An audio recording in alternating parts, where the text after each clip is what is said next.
Welcome back to the FlipNerd.com REI Classroom, where experts from across the real estate investing industry teach you quick lessons to take your business to the next level. And now, let's meet today's expert host. Hi, I'm Bill Bronchick, host of the popular website LegalWiz.com and the IRA Classroom instructor. Today I'd like to talk about condominiums, whether they are a good or a bad investment. This show is sponsored by PassiveRental.com. Well, we'll start with the lawyer answer. It depends. There's a lot of factors you have to look at when thinking about acquiring a condominium. Now, first, let's talk about what is a condominium. A condominium is the right to occupy and use the space within a structure and some common areas and usually some parking as well that is defined under what's called the declaration and the formation of the condominium association. So the building is actually owned by the homeowners association.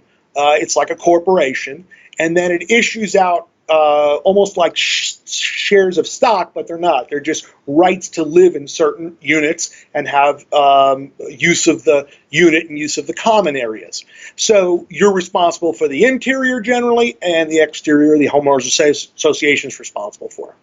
Now, in order to maintain those areas and expenses in running the association, the homeowners association, or HOA, is going to have a monthly dues.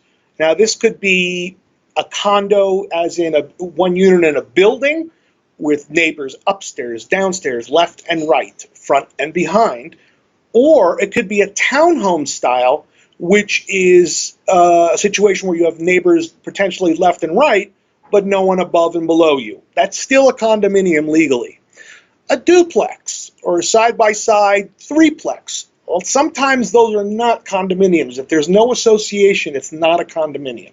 Okay, so you first want to make sure, number one, you know what the fees are, what it covers, and typically it's going to cover things like utilities, insurance, it's going to cover trash removal, sewer, that type of stuff, water.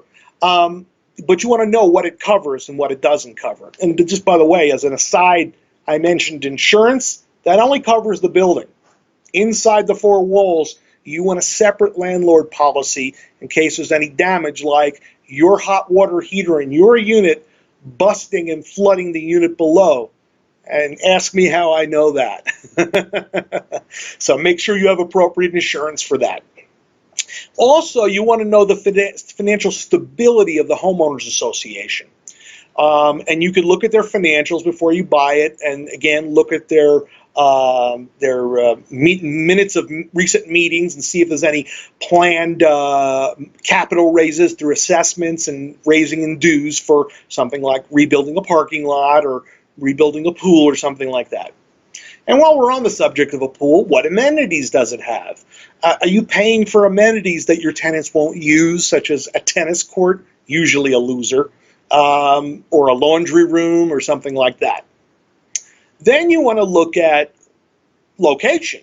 So condominium on the ocean, different than a condominium that's just in a suburban area.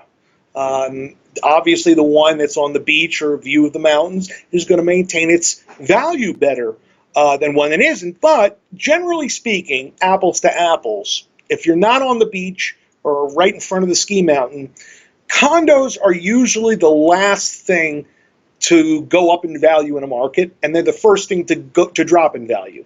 They don't usually hold their value as well as single-family houses do. So just keep that in mind. Now, the good thing about a condominium I like is that you don't have to worry about repairs because, let's face it, there's nothing my tenants can do to the inside of an 800 square foot condo I couldn't fix in 2 or 3 days. However, you have no control over the way the outside money's being spent, which means you could have outrageous dues, assessments, and a real, what's the word I'm thinking of, fascist homeowners association who's just running you ragged with rules. And speaking of rules, you want to get a copy of what's called the CC&Rs. That's the conditions, covenants, and restrictions, the CCRs. That's going to tell you what you can and can't do with the unit. So for example, it may say you can't rent it. Well, that'll be a problem if you're going to keep it as a rental. Or you can't rent it for the first 2 years of ownership or 1 year of ownership. Or you're not allowed to do weekly rentals such as a Airbnb rental. So you got to know these things and what the rules and regulations are and read through them very carefully. Finally, you want to look at the age of the buildings that you're actually buying into, and that's going to affect things like dues and assessments. The older the building, the more the dues and assessments you could potentially get hit with. But you got to look at the math. Income versus expenses. Can you get the equivalent rent comparable to the value? Now, typically in a condominium, you're going to get better rent than an equivalent apartment unit because most condominium units are more owner-occupied than renters, whereas a rental building is all renters. So most people would rather live in a building where most of their neighbors are living there as their primary residence. So you can probably get a little more rent comparably than an apartment unit. But you can't compare it to a house. A house is totally different. It's got a yard. It's got more space, a basement. You don't get those things in an HOA condominium. So make sure that you dial in the rents by comparing other condominiums that are renting or other apartment units and add a little bit more. Okay? And the last thing that I want to mention is what's called merchantability. There's a $50 legal word. Merchantability. What does that mean? Well, it means that if you go to sell the property or refi it, some lenders won't lend against it unless it is merchantable. What that means is if it's not qualified for Fannie, Freddie, or FHA financing, you're stuck with only selling that property cash or seller financing. And you're only looking at buying it cash or seller financing, which might not be the worst thing in the world if you get it at the right price and terms.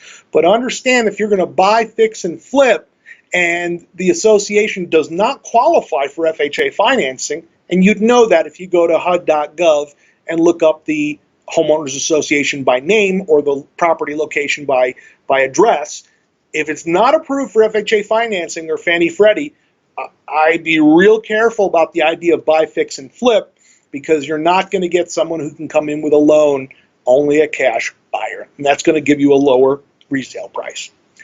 Threw a lot at you at once in this stuff, but I hope you got some tips on whether to buy condos and the things to look out for. This is Bill Bronchick, your REI instructor, and I'll see you in the next video. PassiveRental.com is your source for turnkey, done-for-you rental properties.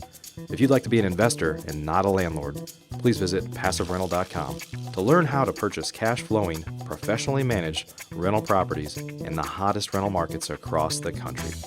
We can also help connect you with financing for your next property. Invest the easy way today and get started by visiting PassiveRental.com. Please note, the views and opinions expressed by the individuals in this program do not necessarily reflect those of FlipNerd.com or any of its partners, advertisers, or affiliates. Please consult professionals before making any investment or tax decisions, as real estate investing can be risky.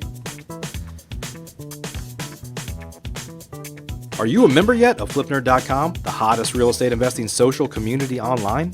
If not, you can join for free in less than 30 seconds and get access to hundreds of off-market deals, vendors in your market to help you in your business. And you can start networking with thousands of other investors just like you.